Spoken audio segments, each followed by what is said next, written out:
이진 검색 트리에서 최대값 노드와 최소값 노드를 찾는 방법에 대해서 알아보도록 하겠습니다. 여러분들 이진 검색 트리에서 최대값 노드와 최소값 노드를 찾으시려면요. 이진 검색 트리의 특징만 잘 알고 계시면 되는데요. 이진 검색 트리는 어떤 특징을 가지고 있냐 하면 부모를 중심으로 부모보다 큰 데이터는 모두 다 오른쪽에, 부모보다 작은 데이터는 다 왼쪽에 있는 구조입니다. 그러면 부모보다 큰 데이터는 오른쪽에 있다면 결국은 부모보다 큰 데이터 오른쪽, 부모보다 큰 데이터 오른쪽 끝까지 찾아가게 되면 그거는 최대값을 구할 수가 있게 되는 거죠. 그럼 같은 이유로 최소값은 어떻게 구할 수가 있을까요? 부모보다 작은 데이터는 왼쪽에 있는 구조가 이진 검색 트리죠. 그러면 부모의 왼쪽으로 이동을 하고 또 부모의 왼쪽으로 이동을 하고 또 부모의 왼쪽으로 이동을 하면 왼쪽 끝이 최소값이 되는 원리입니다. 그래서 여러분들은 결국은 루트를 중심으로 오른쪽 끝까지 가게 되면 최소값 노드를 찾을 수가 있고요.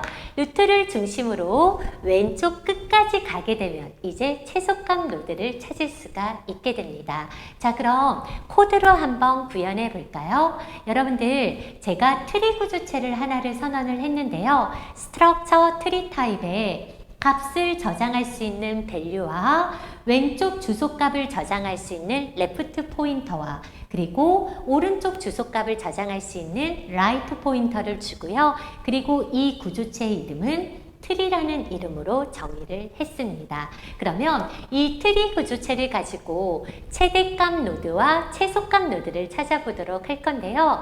여러분들 최대값은 어쨌든 오른쪽 끝까지 내려가면 되죠. 그러면 반복문을 이용할 수도 있고 재기호출을 이용할 수도 있어요. 근데 제가 항상 말하는 것 중에 하나가 뭐냐면 인생을 피곤하게 만드는 재기호출은 피할 수 있으면 피하는 게 좋아요. 피곤한 일을 굳이 하실 필요가 없잖아요.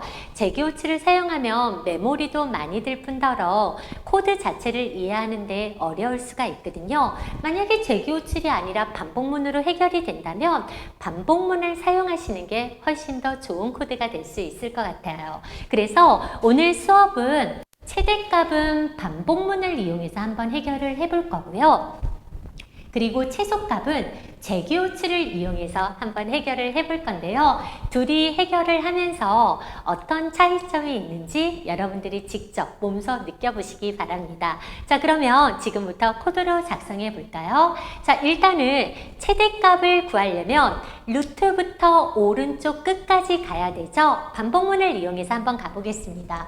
자, 일단은 루트를 저장하기 위한 t라는 변수를 선언을 했고요. t는 일단 루트부터 시작을 하겠습니다. 루트부터, 즉 8번 노드의 주소부터 시작을 할 거죠. 그럼 처음에 t에 저장된 건 뭐가 저장이 되어 있냐면 8번 노드의 주소가 저장이 되어 있을 거예요. 자, 그러면 이제 물어봅니다. if은 t가 존재해? t는 8번 노드의 주소값이야. 그러면 t가 가리키는 right의 값이 있다면 계속적으로 반복하게끔 해줬어요. 즉 반복문으로 표현을 해줬는데 어떻게 해줬냐면 t가 가리키는 right의 값이 있을 때 반복하게 만들어줬어요. 그러면 t가 가리키는 right에는 10번 노드의 주소값이 가지고 있죠. 그러면 10번 노드의 주소값이 가지고 있다면 그 10번 노드의 주소값으로 t를 변경해줘 라는 거예요. 그러면 내가 오른쪽 끝까지 가기 위해서 오른쪽 노드의 주소를 t에다가 계속 덮어쓰기 하는 원리인 거죠. 그러면 내가 t가 가리키는 right 10번 노드의 주소값이 있다면 10번 노드의 주소값을 t로 변경해. 그러면 8번 노드가 몇 번 노드로 변경이 되는 거죠? 10번 노드가 변경이 되면서 이제 포인터는 10번 노드를 가리키게 되는 거죠. 반복 돕니다. t가 가리키는 right가 있어. t가 가리키는 대상은 이제 10번 노드가 됐죠? right 값이 있습니다. 몇 번 노드의 주소죠? 15번 노드의 주소예요. 그러면 라이트의 값이 있어. 그러면 t가 가리키는 라이트의 값으로 t를 변경해. 그러면 t는 10번 노드의 주소에서 몇 번 주소로? 15번 주소로 바뀌면서 이제 가리키는 대상이 10이 아니라 15번을 가리키게 되는 거죠. 맞죠? 자, 그리고 다시 돕니다. t가 가리키는 라이트가 있어? t가 가리키는 라이트는 뭐죠? 널이죠. 그러면 오른쪽 끝에 값이 더 이상 있다는 거예요? 없다는 거예요? 없다는 거예요. 그러면 얘가 오른쪽 끝노드라는 거거든요. 그러면 오른쪽 끝노드라는 건 이게 바로 뭐라는 거예요? 최대값 노드라는 거죠. 그럼 라이트가 있을 때만 반복해서 들어가는데 라이트의 값이 널이니까 결국 오른쪽 끝까지 왔다라는 거고 반복문을 빠져나와서 리턴 t 하게 되면 현재 t는요. 뭐를 리턴하게 되죠? 15번 노드의 주소를 리턴하게 되죠. 그래서 15번 노드의 주소를 리턴하는 원리입니다. 어때요? 반복문 이용하니까 굉장히 간단한 코드가 되죠.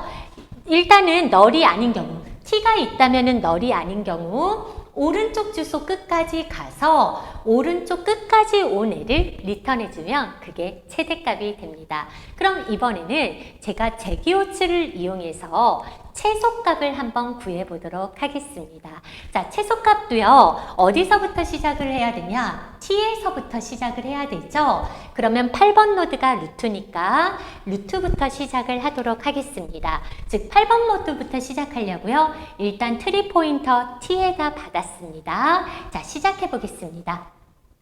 t가 가리키는 left의 값이 있어? 하고 물어봤네요. 그러면 t가 가리키는 left의 값이 있죠? 4번 노드의 주소값이에요. 그러면 여러분들은 이때 다시 한번 t가 가리키는 left의 값을 가지고 재교출을 하는 거거든요. 그러면 함수가 또 한 번 생성이 되는 거예요. 그쵸? 그러면 얘가 처음에 find min을 호출했을 때의 t값이고 두 번째 find min을 호출을 했을 때는 t값이 뭐가 되느냐? 4번이 됩니다. 왜냐면 t가 가리키는 left의 값을 다시 t로 줬죠. 그러니까 t가 가리키는 left의 값을 t로 줬기 때문에 다음번 다시 한번 재교출이 이루어졌을 때 함수가 한 번 더 할당이 되고 이때 t의 값은 뭐가 되는 거예요? 4번 노드의 주소가 됩니다. 맞죠? 한 번 함수가 한 번, 두 번 호출된 경우에요. t가 가리키는 left의 값이 있어? 하고 물어보는 거죠. left의 값이 있죠? 2번 노드의 주소값이죠. 그러면 t가 가리키는 left의 값을 가지고 다시 한번 재기호출에 함수가 한 덩어리 더 생기는 거예요.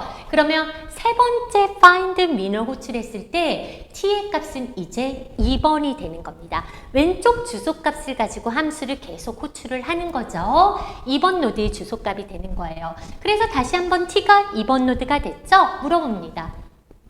t가 가리키는 레프트 값이 있어? 있어. 1번 노드의 주소야. 그러면 1번 노드의 주소값을 가지고 다시 한번 재교출해 하면 t가 뭐가 되는 거예요? 네 번째 t는요. 1번 노드의 주소값이 이렇게 되는 겁니다. 또 물어봅니다. t가 가리키는 레프트의 값이 있어? 했더니 레프트의 값이 뭐가 나왔어요? t가 가리키는 레프트의 값이 널이 나왔죠.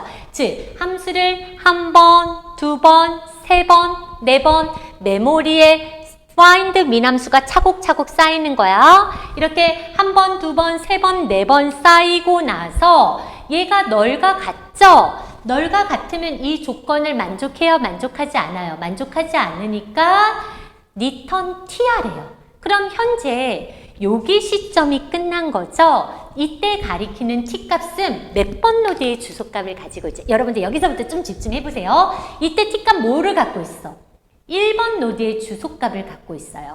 그쵸? 1번 노드의 주소값을 이 t가 있어. 그러면 이 t의 값을요. find min에다 돌려주는 거예요. 즉, 이 t의 값을 여기 호출한 여기로 돌아가는 거거든요. 그러니까 호출이 1번에서 2번, 2번에서 3번, 3번에서 4번 호출이 됐다면 여기에서 return t한 값은 어디로 돌아가는 거예요? 3번으로 돌아가는 거예요. 3번으로 돌아갔더니 t에다가 이 t의 값을 저장을 하래요. 그러면 t의 값은 뭐였죠? 1번 노드의 주소값을 여기에다 저장을 하라는 건 t는 이제 2번 노드의 주소값이 아니라 뭐야? 1번 노드의 주소값을 저장하게 돼서 2번 노드가 아니라 1번 노드를 이렇게 가리키게 되는 거예요. 맞죠? 자, 그럼 다음에 이렇게 t에다 저장을 하고 나서 끝났으니까 다시 리턴 t 하죠. 그러면 요 시점이 끝난 거라서 2번으로 리턴이 돼야 되는데 지금 t에 저장된 건 1번 노드의 주소값이죠. 1번 노드의 주소값이 리턴이 되면 여기로 리턴이 되는 거거든요. 그럼 다시 리턴을 하래요. 그랬더니 2번 노드에 있는 t에다가 다시 한번 대입을 하래. 그러면 2번 노드는 원래 4번 노드의 주소값을 갖고 있었는데 리턴 t가 1번 노드의 주소값을 리턴해주죠. 그러면 1번 노드의 주소값으로 이렇게 바뀌면서 얘도 얘를 가리키는 상황이 되는 거예요. 맞죠? 그러면서 이제 함수가 끝나게 되면 다시 한번 리턴 t 하게 되는 거죠. 그럼 여기에서 리턴에는 t가 여기로 리턴이 되면 리턴되면 어떻게 돼요? 이가 다시 t로 받아야 되니까 얘도 이제 8번이 아니라 1번 노드의 주소를 최종적으로 이 1번에서 호출한 t는요. 누굴 가리키게 되냐? 최소값인 1번 노드를 갖게 되거든요. 왜냐면 여기서 리턴 t한 값을 이전에 있는 t의 값으로 변경을 하는 거예요. 여러분들 제가 항상 강조하는 게 뭐냐면 대입에 호출하는 구문에 대입을 한다는 건 호출했다 돌아와서 대입을 하는 거죠. 다시 호출했다가 리턴으로 돌아왔을 때 대입을 하는 거예요. 그 말은 얘의 t 시점이랑 얘의 t 시점이 한 템포 달라요. 얘가 먼저 있는 거야. 그러니까 얘가 3번 호출이라면 얘가 4번 호출이고 4번 호출에서 끝내서 리턴해서 돌아가는 게 3번으로 들어가고 3번 호출이 끝내서 리턴으로 돌아가는 게 2번. 그러니까 호출이 1번, 2번, 3번 이렇게 됐다면 돌아갈 때는 이렇게 역순으로 돌아가는 건데 돌아가면서 뭐 하래? 대입. 돌아가면서 대입. 돌아가면서 대입이죠. 이 t랑 이 t는 다른 t죠. 그쵸? 그래서 이렇게 하면 여러분들 결국 1번 노드의 주소, 최소값 노드의 주소가 리턴이 되게 되는데 어때요? 반복문이 훨씬 더 간단하고 메모리도 적게 사용을 하죠? 여러분들 재기호출을 배우고 나면 모든 문제를 재기호출로 해결하시려는 분들이 있어요. 하지만 반복문으로 얼마든지 간단하게 표현할 수 있는 경우라면 재기호출보다 반복문이 훨씬 더 권장할 만한 코드인 것 같습니다. 이렇게 해서요. BST, 이진 검색 트리에서요. 최대값 노드와 최소값 노드를 찾는 방법에 대해서 알아봤고요. 우리는 다음 시간에 또 뵙도록 하겠습니다.